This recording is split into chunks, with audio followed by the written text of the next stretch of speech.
चलिए, good morning. आज जो पेपर हुआ है हमारा नीट का, है ना, सितंबर 2020, उसका केमिस्ट्री का सॉल्यूशन मैं आपको प्रोवाइड कर रहा हूँ, रिकॉर्डेड वीडियो सॉल्यूशंस, ठीक है।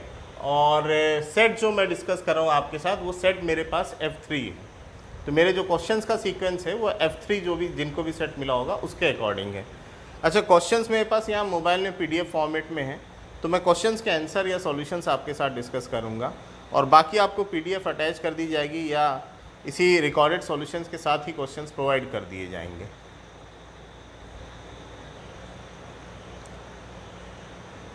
YouTube के डिस्क्रिप्शन लिंक पे आप जाके PDF को डाउनलोड कर सकते हैं, ठीक है। और हम जो है क्वेश्चंस को स्टार्टिंग कर रहे हैं, तो let's discuss with the question number 46। क्या क्वेश्चन है मेरे सामने? Identify the compound X in the following sequence of the reaction. तो यदि रिएक्शन को आप देखेंगे तो एक टॉलिन बनाया हुआ है, उसका reaction Cl2 in the presence of Hmu है ना। Cl2 in the presence of Hmu मतलब फ्री रेडिकल रिएक्शन दिख रहा है, और X हमको फाइंड आउट करना है कि हमारा इंटरमीडिएट क्या बन रहा है। उसके बाद एरो पे उसने क्या लिखा है, H2O, और प्रोडक्ट जो बना के दिया है वो हमको बेंजाल्डिहाइड बनाया है। तो हमें इसका जो है आंसर फाइंड आउट करके देना है। तो देखिए, क्वेश्चन नंबर 46 की यदि आप बात करते हैं तो टॉलिन बना लेते हैं। टॉलिन आप सबको मालूम है, बेंजीन के ऊपर क्या लगाते हैं, CH3। उसके बाद आपने क्या किया, इसका फ्री रेडिकल हैलोजिनेशन कराया। फ्री रेडिकल हैलोजिनेशन किसका होता है? हाइड्रोकार्बन पोर्शन का, एरोमेटिक पोर्शन का होता नहीं है। तो यहाँ पे आपको मालूम है कि एक हाइड्रोजन हट रहा है, एक क्लोरीन लग रहा है। आप एक बार और से फ्री रेडिकल रिएक्शन हटाएंगे तो दो हाइड्रोजन हट के दो बार जो है क्लोरीन लग जाता है। तो आपका जो इंटरमीडिएट बन रहा है वो बन रहा है CH-Cl2। इस कंपाउंड का नाम भी है बेंजाल, ZAL, बेंजाल क्लोराइड, ठीक है। उसके बाद जब आप उसका हाइड्रोलाइसिस कराते हैं तो बेंजाल्डिहाइड बन जाता है। तो आपका जो ऑप्शन नंबर है, फर्स्ट ऑप्शन है आपका क्वेश्चन नंबर 46 का। नेक्स्ट जो डिस्कस कर रहे हैं, क्वेश्चन नंबर 46 का ऑप्शन इज 1। नेक्स्ट हमको स्टार्ट करना है क्वेश्चन नंबर 47। 47 में क्वेश्चन आपको पढ़ के बता रहा हूँ। क्वेश्चन में पूछ रहा है identify molecule which does not exist. Option क्या है? C2 है, O2 है, He2 है, Li2 है ना। 4 मॉलिक्यूल्स दिए और इसमें पूछा है कि कौन सा मॉलिक्यूल एग्जिस्ट नहीं करता है। वैसे तो ये एक सिंपल सा क्वेश्चन है। आपको मालूम है कि हीलियम नोबल गैस है ना, और helium doesn't have a tendency to combine with any of the elements and combine with itself also, इसलिए He2 का मॉलिक्यूल एग्जिस्ट नहीं करता है ना। और दूसरा चीज़, यदि आप सॉल्व करना चाहें तो इसके बॉन्ड ऑर्डर को आप निकाल सकते हैं, किसके? He2 के मॉलिक्यूल को। और He2 का मॉलिक्यूल का जो बॉन्ड ऑर्डर आता है वो कितना आता है? 0। ये आपको बताया भी होगा आपके टीचर्स ने। Total number of electrons He2 में कितने होंगे? 4। आप क्या लिखेंगे? सिग्मा 1s2 और sigma star 1s2।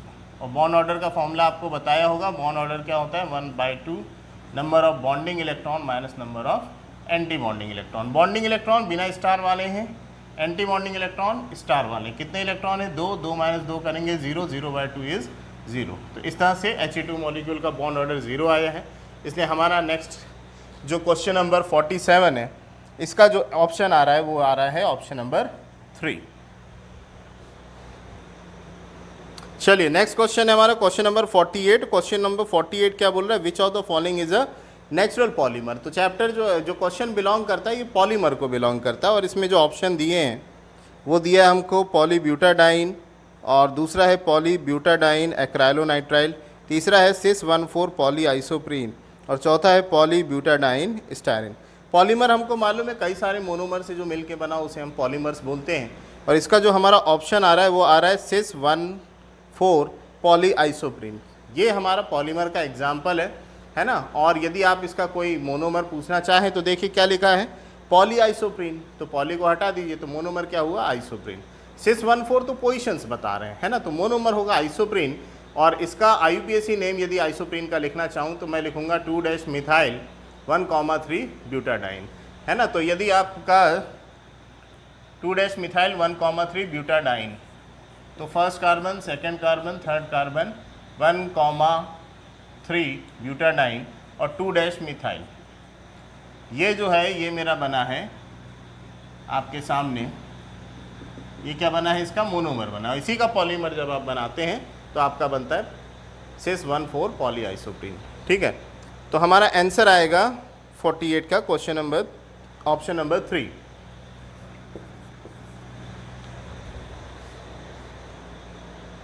Question number 49 देखिए, क्वेश्चन नंबर 49 क्या है मेरा, an increase in the concentration of the reactant of a reaction leads to change in, option दिए हैं threshold energy, collision frequency, activation energy और heat of reaction. देखिए reactant का यदि कंसंट्रेशन आप इंक्रीज करेंगे तो थ्रेशोल्ड एनर्जी पे कोई फर्क नहीं पड़ता है ना, क्योंकि थ्रेशोल्ड एनर्जी तो एक मिनिमम अमाउंट ऑफ एनर्जी उस रिएक्टेंट को अचीव करना ही पड़ेगा, जिसके बाद वो प्रोडक्ट का फॉर्मेशन कर सकता है, तो उस पर कभी कोई चेंज नज़र नहीं आएगा। कॉलिजन फ्रीक्वेंसी डिपेंड करती है काइनेटिक एनर्जी पे, काइनेटिक एनर्जी बढ़ाएंगे तो पार्टिकल्स का जो है काइनेटिक एनर्जी बढ़ता है, यदि टेम्परेचर बढ़ाए तो कॉलिजन फ्रीक्वेंसी भी बढ़ जाता है। एक्टिवेशन एनर्जी, उस थ्रेशोल्ड एनर्जी तक पहुंचने के लिए स्पेशली रिएक्टेंट को कितना एनर्जी देना, वो एक्टिवेशन एनर्जी। तो ये सारी चीज़ें इस कंसंट्रेशन ऑफ रिएक्टेंट पे डिपेंड नहीं करती है। इस कंसंट्रेशन ऑफ रिएक्टेंट्स को बढ़ाने से आपकी जो है हीट ऑफ रिएक्शन पे चेंज जरूर आता है, क्योंकि रिएक्टेंट का कंसंट्रेशन बढ़ा देंगे तो रिएक्शन जो है फॉरवर्ड साइड जाएगी, है ना, तो फॉरवर्ड साइड जाएगी तो वो डिपेंड है कि डेल्टा एच जो है रिएक्शन का जब मतलब चेंज होना ही होना है। तो ठीक है, तो हमारे 49 का क्वेश्चन नंबर 49 का आंसर जो आया है वो 4 है, और आंसर क्या है, हीट ऑफ रिएक्शन। नेक्स्ट जो बात कर रहे हैं, this is my answer, question number 50। Question number 50 में उसने हमको एक रिएक्शन दिया, बोला anisole on heating on cleavage with HI gives, तो हमको प्रोडक्ट बताना है। एनीसॉल ये है, इसका आप IUPAC नेम भी बोल सकते हैं, OCH3 मतलब मिथॉक्सी बेंजीन बोल सकते हैं। एनीसॉल इसका फेमस नेम है और जो कि कॉमन नेम कहलाता है, और उसने बोला कि इसका रिएक्शन यदि आप HI से करा रहे हैं तो प्रोडक्ट क्या बन रहा है। अच्छा, यहाँ पे थोड़ा सा ध्यान देंगे, आपको बॉन्ड कौन सा तोड़ना है, कार्बन ऑक्सीजन का ये तोड़ेंगे या ये तोड़ेंगे। तो आपको मालूम है कि A double bond B single bond C यहाँ पे लोन पेयर रखे हुए हैं, तो कार्बन ऑक्सीजन का यहाँ पे पार्शियल डबल बॉन्ड कैरेक्टर होने के कारण ये बॉन्ड मजबूत है, तो बॉन्ड यहाँ से नहीं टूटेगा, यहाँ से बॉन्ड का क्लीवेज होगा OCH3 से, तो O निगेटिव होता है ना, O निगेटिव होता है और कार्बन पॉजिटिव, H पॉजिटिव होता है और एक I निगेटिव, तो O के साथ H जाके जुड़ेगा, CH3 के साथ I जुड़ेगा, तो आपका जो प्रोडक्ट बनेगा वो बनेगा, पहला जो प्रोडक्ट बनेगा दैट विल बी फिनॉल, और दूसरा जो प्रोडक्ट बनेगा वो बनेगा CH3I। आपका क्वेश्चन नंबर 50 का जो आंसर आएगा वो होगा ऑप्शन नंबर 3। तो क्वेश्चन नंबर 49 का आंसर आया 4, ऑप्शन नंबर 4 है, और क्वेश्चन नंबर 50 का आंसर आया है ऑप्शन नंबर 3। क्वेश्चन नंबर 51 को देखिए, क्या दिया है, the number of proton, neutron and electron in 71, Lu होता है ल्यूटेटियम, और उसका एटॉमिक मास कितना दिया है, मास नंबर दिया है 175। उसमें आपको फाइंड आउट क्या करना है, प्रोटॉन, न्यूट्रॉन और इलेक्ट्रॉन, प्रोटॉन, न्यूट्रॉन और इलेक्ट्रॉन रिस्पेक्टिवली। प्रोटॉन जितना भी इसका एटॉमिक नंबर है उतने ही इसमें प्रोटॉन होंगे, न्यूट्रॉन कितने होंगे, न्यूट्रॉन इन दोनों का डिफरेंस होता है, mass number minus number of proton, है ना, तो आप डिफरेंस देख रहे हैं तो कितना आ रहा है 104 का, ठीक है, और इलेक्ट्रॉन जितने प्रोटॉन है उतने ही इलेक्ट्रॉन होंगे, क्योंकि इसके ऊपर कोई चार्ज नहीं है, तो नंबर ऑफ इलेक्ट्रॉन्स की संख्या ही 71। ऑप्शन यदि हम चूज़ करेंगे तो 71, 104 और 71 जो हमको मिल रहा है वो 51 का ऑप्शन नंबर क्या है, 3। नेक्स्ट जो क्वेश्चन मैं आपके साथ डिस्कस कर रहा हूँ वो है मेरा क्वेश्चन नंबर 52। 52 में बोल रहा है calculated spin only magnetic movement of Cr2+ ion, chromium 2+ ion का स्पिन ओनली मैग्नेटिक मूवमेंट निकालना है, जिसका फॉर्मूला होता है √n × n+2।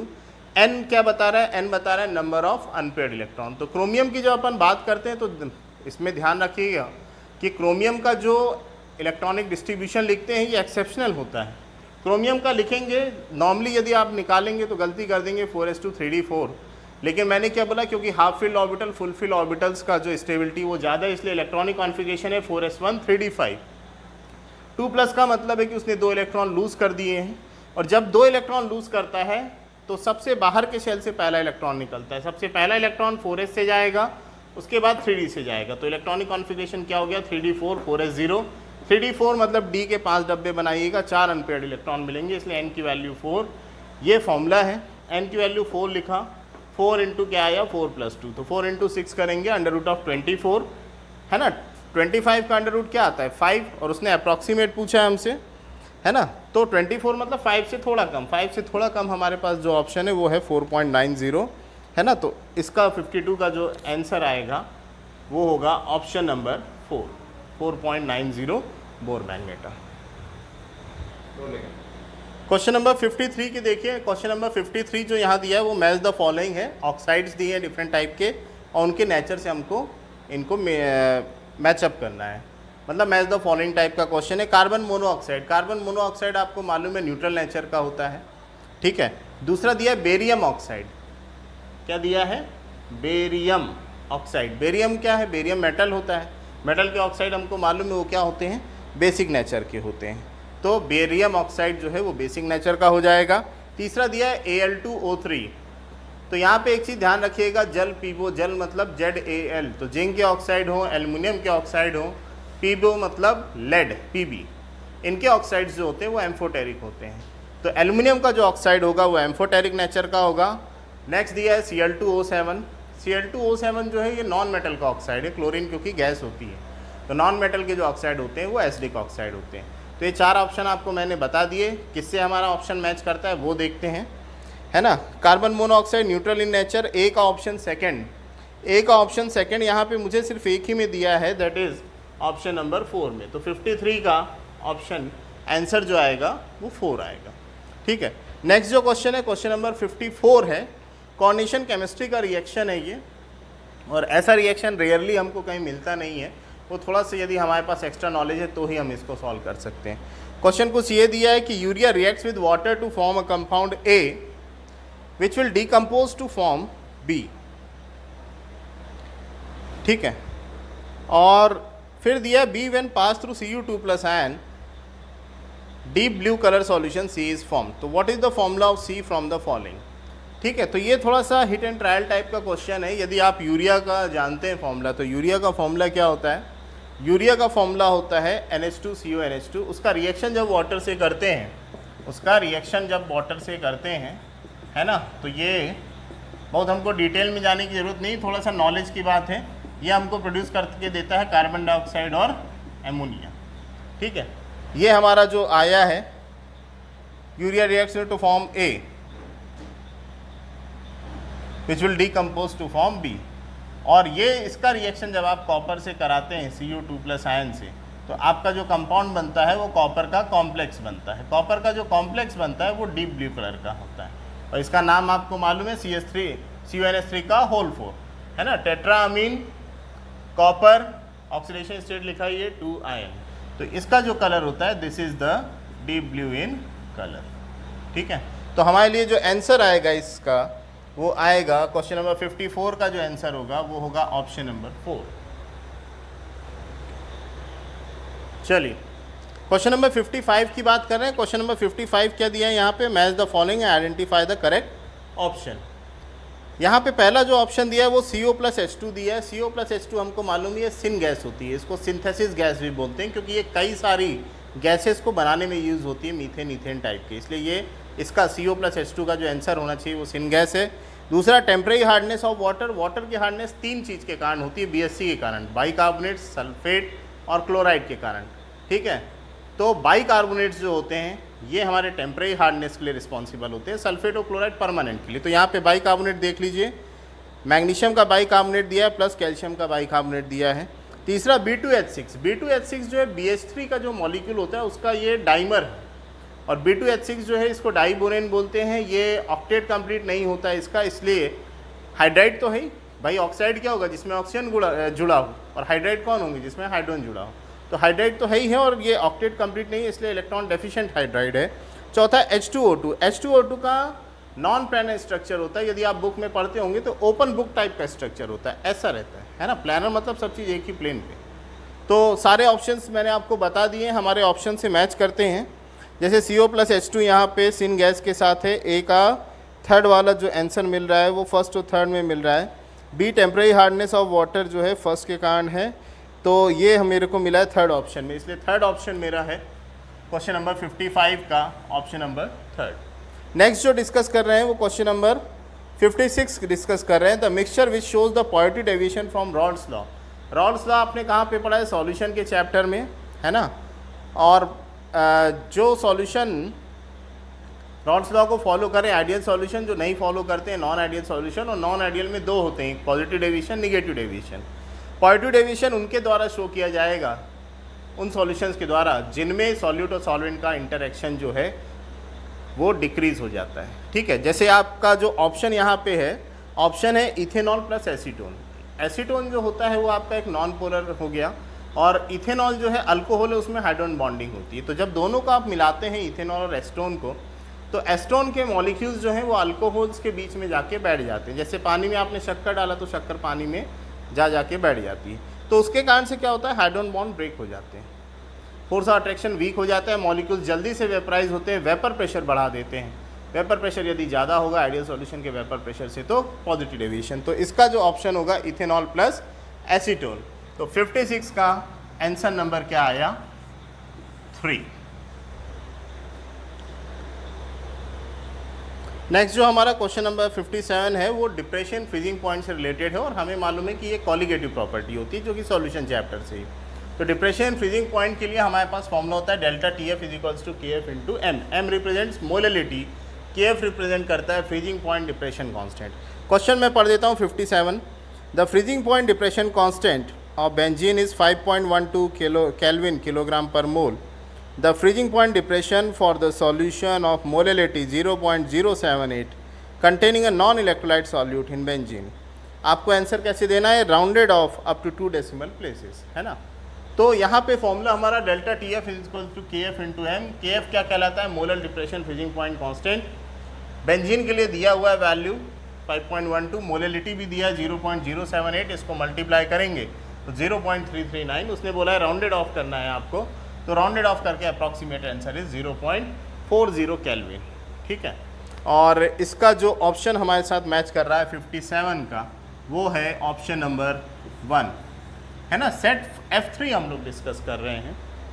नेक्स्ट जो क्वेश्चन है, विच of the following set of molecules will have zero dipole movement. Dipole movement zero किसका होगा, ये केमिकल बॉन्डिंग का क्वेश्चन है। डायपोल मूवमेंट जीरो उनका है जो नॉन पोलर मॉलिक्यूल्स होते हैं। और डायपोल मूवमेंट जीरो कैसे होता है ये भी ध्यान रखिएगा, यदि डायपोल ऊपर की डायरेक्शन में हो, डायपोल नीचे की डायरेक्शन में, तो एक दूसरे को कैंसिल आउट कर देंगे। या फिर इसको ऐसा समझिए कि डायपोल यदि इधर मूव कर रहा है और डायपोल इधर मूव कर रहा है तो भी कैंसिल आउट हो जाएगा, डायपोल मूवमेंट जीरो। ये यहाँ पे भी यही चीज़ अप्लाई होगी, इस तरह से कैंसिल आउट हो जाते हैं। तो यहाँ पे हमेशा डायपोल मूवमेंट का डायरेक्शन मोर इलेक्ट्रोनिगेटिव की तरफ होता है। जैसे बोरॉन को देखिए, बोरॉन से फ्लोरीन की तरफ डायपोल का डायरेक्शन है ऊपर, और इन लोगों का डायपोल का डायरेक्शन नीचे की तरफ है। इन दोनों का रिजल्टेंट डायपोल नीचे आएगा, ये भी फ्लोरीन के कारण है, कैंसिल आउट हो जाएंगे। बेरी F2 में देख लीजिए, डायपोल का डायरेक्शन इधर रहेगा, यहाँ पे इसका रहेगा, ये भी एक दूसरे को कैंसिल कर देंगे, डायपोल मूवमेंट जीरो। क्लोरीन का डायपोल का डायरेक्शन ऊपर, क्लोरीन के डायपोल का डायरेक्शन नीचे, dipole movement zero. Dipole movement का डायरेक्शन ऑक्सीजन की तरफ, डायपोल मूवमेंट का डायरेक्शन ऑक्सीजन की तरफ, कैंसिल। तो सबका मॉलिक्यूल का डायपोल मूवमेंट जीरो आया। सारे के सारे मॉलिक्यूल्स आपके नॉन प्लानर हैं, नॉन प्लानर नहीं है, सॉरी, नॉन पोलर मॉलिक्यूल्स हैं। ठीक है, और आपके जो आंसर मैच करेंगे यहाँ पे, boron trifluoride, beryllium difluoride, carbon dioxide 1,4 dichlorobenzene, हमारे सेट में दिया है 58 का ऑप्शन नंबर 2। तो हमारा जो है ये 58 का आंसर क्या आया, 2। क्वेश्चन नंबर 59 देखिए क्या लिखा है, a tertiary butyl carbocation is more stable than secondary butyl carbocation because of which of the following. Tertiary butyl carbocation क्या है, कार्बोकैटायन क्या होता है, कार्बन के ऊपर positive charge. Tertiary butyl, butyl मतलब 4 कार्बन होना चाहिए, तो है 1 2 3 4। टर्शियरी मतलब ये कार्बोकैटायन 3 कार्बन से जुड़ा होना चाहिए। सेकेंडरी कार्बोकैटायन, ये कार्बोकैटायन 2 कार्बन से जुड़ा होना चाहिए। इसने बोला टर्शियरी कार्बोकैटायन ज़्यादा स्टेबल है सेकेंडरी कार्बोकैटायन से, क्यों? तो ऑप्शन दे रहा है, उसने बोल रहा है कि -R effect of CH3 group. नहीं, CH3 ग्रुप तो हाइपर कॉन्जुगेशन तो देता ही नहीं, तो -R भी नहीं देगा, +R भी नहीं देगा। दूसरा है hyper conjugation, hyper conjugation effect जरूर शो कर रहे हैं ये लोग, क्योंकि कार्बोकैटायन के बगल से जो कार्बन है वो अल्फा कार्बन है, उस पर जो हाइड्रोजन प्रेजेंट है वो अल्फा हाइड्रोजन है। तो यदि अल्फा हाइड्रोजन प्रेजेंट है तो हाइपर कॉन्जुगेशन इफेक्ट शो करते हैं। तीसरा option -I effect of CH3, बिल्कुल गलत, क्योंकि CH3 तो इलेक्ट्रॉन डोनेटिंग है, +I है। +R इफेक्ट मैंने तो बोला कि CH3 जो है R देते नहीं है। तो हाइपर कॉन्जुगेशन होता कैसे वो आपको दिख रहा है, इसको हम नो बॉन्ड रेजोनेंस बोलते हैं। और इसमें भी जो है जो चार्ज है वो डिस्ट्रीब्यूट होता है ना, और चार्ज हमेशा स्टेबिलिटी के इन्वर्स रिलेशन में होता है। तो कार्बोकैटायन पे जो चार्ज है वो आप देख रहे हैं, इसका मैंने एक इकलौता हाइपर कॉन्जुगेटेड स्ट्रक्चर बनाया, लेकिन यहाँ पे हाइपर कॉन्जुगेटेड स्ट्रक्चर कितने बनेंगे, 3 हाइड्रोजन के कारण 3 यहाँ बनेंगे, 3 अल्फा हाइड्रोजन है, 6 और 9 हाइपर कॉन्जुगेटिव स्ट्रक्चर, 10वां ये, तो टोटल 10 हाइपर कॉन्जुगेटिव स्ट्रक्चर बनेंगे। बनना कैसे, कार्बन हाइड्रोजन का बॉन्ड तोड़िएगा, है ना, तो क्या होगा कि दोनों इलेक्ट्रॉन इसकी तरफ आएंगे, ये C- हो जाएगा, ये H+, C- और C+ आमने सामने, उन पे डबल बॉन्ड आ जाएगा। तो इस तरह से आपके जो है और भी अल्कीन्स बनेंगे। एक स्ट्रक्चर ये है, इसके बाद ये वाले हाइड्रोजन को तोड़िएगा तो बाकी भी बनते जाएंगे, ठीक है। तो ज़्यादा स्टेबल जो आ रहा है tertiary carbocation compare to secondary, वो बिकॉज ऑफ हाइपर कॉन्जुगेशन। तो हमारा जो आंसर होगा वो सिर्फ होगा यहाँ पे ऑप्शन नंबर 2। क्वेश्चन नंबर 60 देखिए, 60, find out the solubility of NiOH whole twice in 0.1 molar NaOH given that the ionic product of NiOH whole twice is 2 × 10⁻⁻15। ठीक है, तो हमें solubility of NiOH whole twice निकालना है, और किस में निकालना है, मेन चीज़ निकालना है 0.1 मोलर NaOH में। तो NiOH होल ट्वाइस जो होता है ये मेरा वीक इलेक्ट्रोलाइट होता है ना, और हमको मालूम है कि जब हम इसको तोड़ते हैं तो कैसा तोड़ते हैं Ni2+ ion plus 2OH minus ion. Solubility मेरा जो है कंसनट्रेशन को ही रिप्रेजेंट करता है, मोलरिटी को, इसलिए ऑप्शन में भी जो है उसने मोलरिटी दिया हुआ है। तो सॉल्युबिलिटी इज़ कैसा लिखते हैं, जैसा लिखा है, S हो गया इसका सॉल्युबिलिटी, ये 2OH माइनस है, इसका सॉल्युबिलिटी 2S हो गया। आयनिक प्रोडक्ट या सॉल्युबिलिटी प्रोडक्ट मानिए, है ना, तो क्या लिखते हैं, concentration of cation into concentration of anion का स्क्वायर, और कंसनट्रेशन ऑफ कैटायन कितना है, S है, कंसनट्रेशन ऑफ एनायन मेरा OH माइनस है, उसका कंसनट्रेशन कितना है 2S, तो 2S का स्क्वायर। ये जो सॉल्युबिलिटी S है ये तब थी जब मैंने NaOH का सॉल्यूशन अभी ऐड नहीं किया था, जब सिर्फ कंटेनर में वीक इलेक्ट्रोलाइट ही प्रेजेंट था। लेकिन जब मैंने उसमें 0.1 मोलर NaOH सॉल्यूशन डाला जो कि मेरा स्ट्रॉन्ग इलेक्ट्रोलाइट है, तो सॉल्युबिलिटी बिल्कुल चेंज होगी because of the common ion effect. और इन दोनों को आप देखेंगे तो कॉमन आयन कौन सा है यहाँ पे, NaOH को जब आपने तोड़ा तो कैसे टूटा, Na+OH माइनस में, है ना, OH माइनस यहाँ पे भी, यहाँ पे भी, तो ये जो है कॉमन आयन इफेक्ट हो गया, जिसके कारण रिएक्शन पीछे जाएगा, सॉल्युबिलिटी आपकी घटेगी। आंसर जो आना चाहिए वो यहाँ पे आप देखिए कॉमन आयन। तो अब जब सॉल्युबिलिटी चेंज हुई तो सॉल्युबिलिटी आप जब नया सॉल्युबिलिटी लिखेंगे तो KSP = सॉल्युबिलिटी S- लिख लीजिए आप चाहें तो, है ना, तो यहाँ पे S- आ जाएगा और ये हो जाएगा 2S प्लस ये OH माइनस आयन भी इधर हो गया ना, तो ये कॉमन आयन इफेक्ट हो गया, तो इसका ओवरऑल कंसनट्रेशन OH माइनस का क्या हो गया 2S प्लस 0.1, कब, जब आपने उसमें NaOH सॉल्यूशन डाल दिया है। तो इसलिए नया सॉल्युबिलिटी OH माइनस आयन का ये है ना। अब KSP का वैल्यू दिया है 2 × 10⁻⁻15 × S × 2S प्लस 0.1।